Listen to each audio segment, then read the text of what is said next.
नमस्कार, India TV पर आपका स्वागत है। आप ये विशेष बुलेटिन देख रहे हैं विजय चौक से। मैं हूं आपके साथ पवन नारा। आज पूरा देश विश्वकर्मा पूजा मना रहा है, विश्वकर्मा भगवान की पूजा हो रही है। इसके अलावा प्रधानमंत्री नरेंद्र मोदी का आज 73वां जन्मदिन भी है, जहां वो प्रधानमंत्री विश्वकर्मा योजना की देश को सौगात देने वाले हैं। संसद का विशेष सत्र है, लेकिन उससे पहले आज संसद के नए संसद भवन परिसर में तिरंगा फहराया जाएगा, जिसमें जगदीप धनखड़ उपराष्ट्रपति मुख्य भूमिका में नजर आएंगे।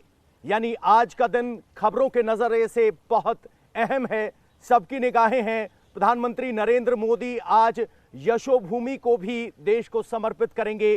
द्वारका में बना भारत का सबसे बड़ा कन्वेंशन सेंटर और विश्व के बड़े कन्वेंशन सेंटर्स में से भी एक, यहां तक कि भारत मंडपम से भी बड़ा। यानी आज भारत की नई संसद में तिरंगा लहराएगा और भारत के विश्वकर्मा भाइयों के लिए प्रधानमंत्री नरेंद्र मोदी एक योजना का उद्घाटन करने वाले हैं। इन सब के अलावा अब आज संसद के विशेष सत्र से पहले होने वाले ध्वजारोहण समारोह को लेकर भी विवाद हो गया है। आपको बता दें, कांग्रेस अध्यक्ष मल्लिकार्जुन खड़गे ने इस समारोह में पहुंचने में असहमति या कहें कि बताया है कि वो इस समारोह में नहीं पहुंच पाएंगे। वजह गिनाई गई है कि मल्लिकार्जुन खड़गे को ये निमंत्रण देर से मिला और इस वक्त वो हैदराबाद में कांग्रेस वर्किंग ग्रुप की बैठक में हिस्सा लेने के लिए मौजूद हैं और इसीलिए वो इस कार्यक्रम में नहीं आ पाएंगे। आपको बता दें, कांग्रेस की तरफ से कहा गया था कि इस विशेष सत्र का किसी भी तरीके से बहिष्कार नहीं होगा, लेकिन अब मल्लिकार्जुन खड़गे ने आज के ध्वजारोहण का में ना पहुंच पाने की अपनी बात को आगे रखा है। सबसे पहले आपको सुनवाते हैं कि क्या कहा है मल्लिकार्जुन खड़गे ने।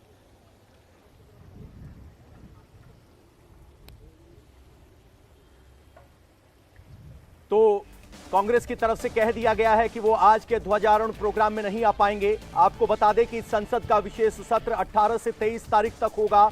इस विशेष सत्र से पहले आज ध्वजारोहण कार्यक्रम रखा गया है और इसी ध्वजारोहण कार्यक्रम में उपराष्ट्रपति और राज्यसभा के अध्यक्ष झंडा फहराएंगे। साथ में ओम बिरला लोकसभा के अध्यक्ष मौजूद होंगे। सभी पार्टियों के सत्ता प्रमुख या कहें कि संसद प्रमुखों को न्योता दिया गया है। उसी न्योते के तहत मल्लिकार्जुन खड़गे तक भी न्योता पहुंचा था। हमारे साथ यहां मेहमान जुड़े हुए हैं, उनसे आपका तारुफ करवा देते हैं। कांग्रेस की तरफ से ऋतु चौधरी हमारे साथ जुड़ी हुई हैं। हमारे राजनीतिक संपादक देवेंद्र पराशर इस वक्त हमारे साथ मौजूद हैं और बीजेपी के प्रवक्ता भी जल्द पहुंचने वाले हैं। एक रिएक्शन कांग्रेस से ले लेते हैं। ऋतु चौधरी जी, आपकी तरफ से कहा गया, कांग्रेस की तरफ से कहा गया कि बॉयकॉट नहीं होगा, लेकिन जब आज नए संसद भवन में ध्वजारोहण का कार्यक्रम है तब मल्लिकार्जुन खड़गे जी ने कहा है कि वो नहीं पहुंच पाएंगे। देखिए, इसका जो क्लैरिफिकेशन है वो पहले ही दे दिया गया है कि चूंकि निमंत्रण जो है वो थोड़ी देर से पहुंचा, तो उन्होंने पहले से ही जो उनके जो कार्यक्रम फिक्स थे उनको अभी एट ए टाइम पे कैंसिल नहीं किया जा सकता था। यही रीज़न है। और इस चीज़ का अगर भाजपा कोई इशू बनाना चाहती है तो उसमें कोई कुछ नहीं कर सकता, क्योंकि भाजपा का काम ही है केवल और केवल जो है इशू बनाना और जो है विपक्ष को बदनाम करना। तो इसमें मुझे नहीं लगता कि यह कोई चर्चा का विषय है। यह एक कॉमन चीज़ है कि भाजपा जानबूझकर जो है इस तरह की चीज़ें करती है कि जानबूझकर जो है निमंत्रण देर से भेजा जाए ताकि उसमें कोई कंट्रोवर्सी क्रिएट की जा सके। इसके अलावा मुझे नहीं लगता इसमें कोई बात कहने को और है। बीजेपी की तरफ से चारू प्रज्ञा जी इस वक्त हमारे साथ जुड़ी हुई हैं। चारू जी, कहा जा रहा है कि आपने जानबूझकर निमंत्रण देने में देरी की ताकि विवाद हो।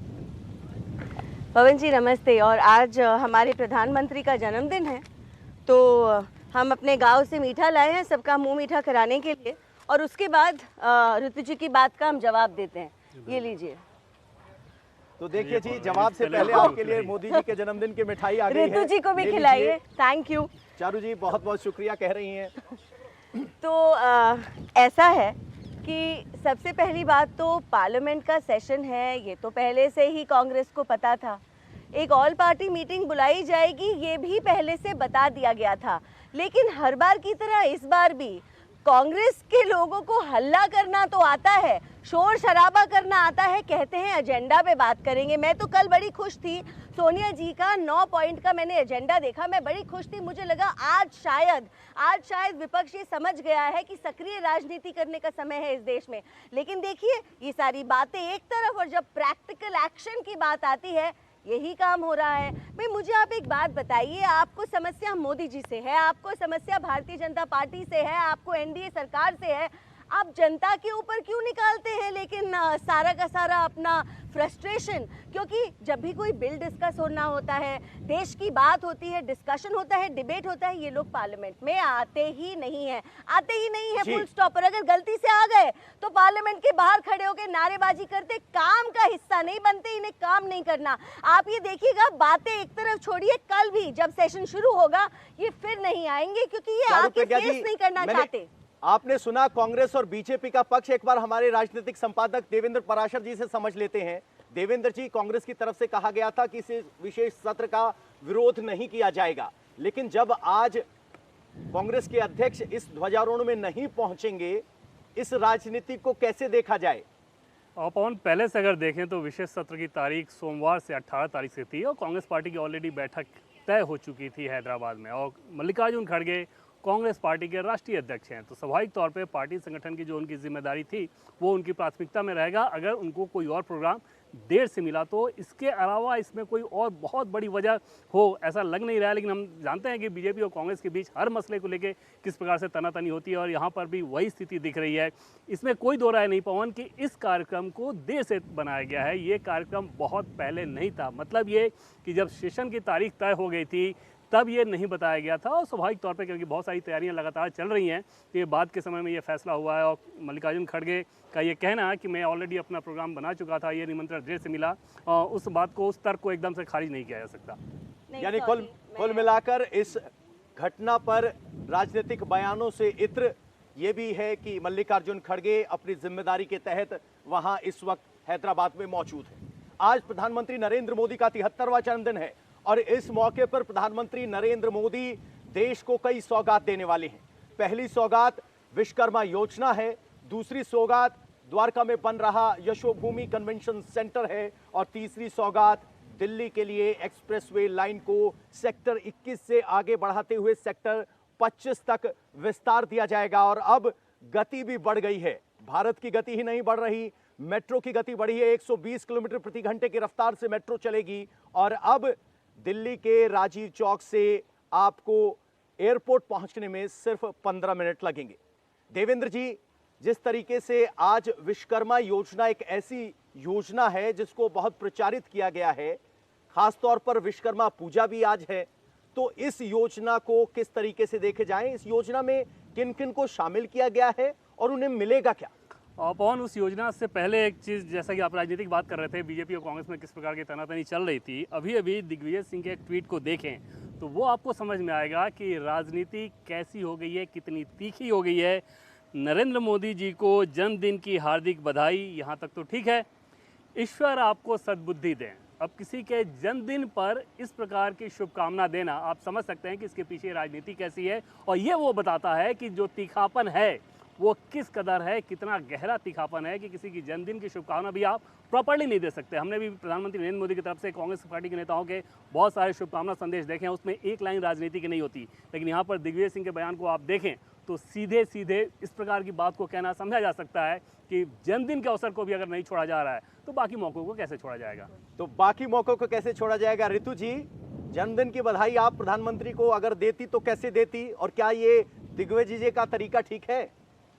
देखिए, मैं आपको याद दिलाना चाहूँगी कि अभी जो है कश्मीर में हमारे 3 जवान जो है वो शहीद हुए। उसके बिल्कुल अगले दिन ही जो है मोदी जी बहुत भव्य जो है स्वागत समारोह करते हैं और अपने ऊपर फूलों की। मैम, आपकी आवाज नहीं आ रही, मैं आपके पास आता हूं दोबारा। चारू प्रज्ञा जी, मोदी जी को खुले दिल से बधाई देने में भी संकोच कर रही है कांग्रेस। जी, और इसी से वो अपनी सोच दिखाते हैं। अपने आप को मोहब्बत की दुकान बताने वाले लोग नफरत फैलाने के अलावा, नेगेटिविटी फैलाने के अलावा क्या काम करते हैं, आप मुझको बताइए पवन जी। इनका एक पॉजिटिव एजेंडा इस देश में मुझे बता दीजिए, नॉट इवन वन। अगर 15 अगस्त है तो इनके अध्यक्ष को आना नहीं है लाल किला। G20 हमारा देश होस्ट कर रहा है, इनके अध्यक्ष से लेके इनके चीफ मिनिस्टर तक बहानेबाजी करके कहते हैं ट्रैफिक था जी, हम इसलिए नहीं आ रहे। जहां देश की भी बात आती है ना, मैं अभी आपको जनता के बारे में बता रही थी, इनका थॉट प्रोसेस बता रही थी, जहां देश की भी बात आती है इनका थॉट प्रोसेस यही है, यही नकारात्मक इनकी सोच है। और जिस तरीके से एक तरफ ये बयानबाजी करते हैं मोहब्बत के बारे में, दूसरी तरफ हाथ मिला के गले लगा के उन लोगों को रखते हैं जो इस देश के 80% लोगों का खंडन करते हैं, उनकी एलिमिनेशन की बात करते हैं, उनके जेनोसाइड की बात करते हैं, ये इनकी असली की सोच दिखाते हैं। और एक बात और कहूंगी, 10 सेकंड पवन जी, एक बात आप और देखिए, जब दिल्ली में इनकी मीटिंग हुई, दिल्ली में शरद पवार जी के घर में इनकी मीटिंग हुई, उस मीटिंग के बाद इनको प्रेस के 14 लोगों को बैन करने के लिए चिट्ठी बनाने का समय मिल गया। लेकिन इसी तरीके की एक चिट्ठी बनाकर ये नहीं बोल पाए कि स्टालिन जूनियर के बयान से हम अपने आप को परे रखना चाहते हैं। ये छोटी सी बात नहीं कर पाए, डीएमके को हटाना तो बहुत दूर की बात है। पर ले ले सर, रितु जी, कांग्रेस मोहब्बत की दुकान खोलती है, लेकिन उस मोहब्बत की दुकान और मोदी जी कभी ऐसे शुभकामनाएं नहीं देते, बड़े दिल से प्यारे शब्दों के साथ मोदी जी सबको शुभकामनाएं देते हैं, इनकी पार्टी में भी। प्रज्ञा जी सुन लीजिए, जवाब सुन लीजिए, रितु जी की बारी। देखिए, अभी जो है मैंने पहले जिक्र किया कि कश्मीर में हमारे जवान शहीद हो जाते हैं, उसके वेरी नेक्स्ट डे जो है मोदी जी बहुत बड़ा भव्य स्वागत समारोह अपना करवाते हैं और अपने ऊपर फूलों की वर्षा करवाते हैं। आप ये बताइए कितना शर्मनाक है कि भारत के जवान शहीद हो रहे हैं भारत के लिए और मोदी जी जश्न मना रहे हैं। मोदी जी जश्न मना रहे हैं। आपको पता है कि राहुल गांधी जी ने पिछले कुछ सालों से अपना जन्मदिन नहीं मनाया है। अभी भूपेंद्र सिंह हुड्डा जी का जन्मदिन था, केवल जवान शहीद हुए, उन्होंने अपना जन्मदिन सेलिब्रेट नहीं किया है। मणिपुर जलते हुए आज 159 डेज हो गए हैं और मोदी जी अपना जन्मदिन मना रहे हैं। किस बात की खुशी है? ऐसा क्या हो गया है कि रोज सेलिब्रेशन किए जा रहे हैं? जिस देश में 82 करोड़ लोग भूखे 5 किलो अनाज का जो इंतजार करते हैं, उस देश में ऐसा क्या है कि रोज सेलिब्रेशन किए जाते हैं, रोज स्वागत समारोह किए जाते हैं, भव्य समारोह किए जाते हैं? ऐसा क्या हो गया है? आप मुझे बताइए, क्या ये देश है समारोह? देवेंद्र जी से पूछ लेते हैं, अगर प्रधानमंत्री नरेंद्र मोदी किसी देश से जुड़ी हुई परियोजना का उद्घाटन कर रहे हैं तो क्या इसे जन्मदिन मनाना कहेंगे?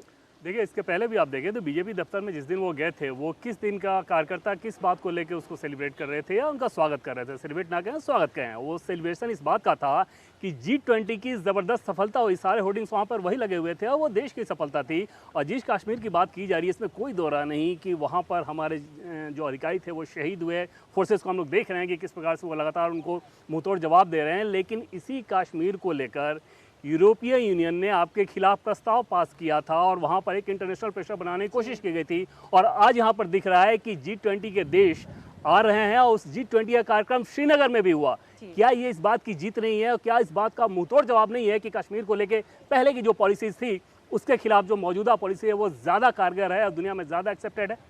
बिल्कुल, धन्यवाद ये कहने तो इंडिया टीवी हर वक्त हर जगह डाउनलोड करने के लिए सर्च करें India TV news Google play store या ऐप स्टोर पर।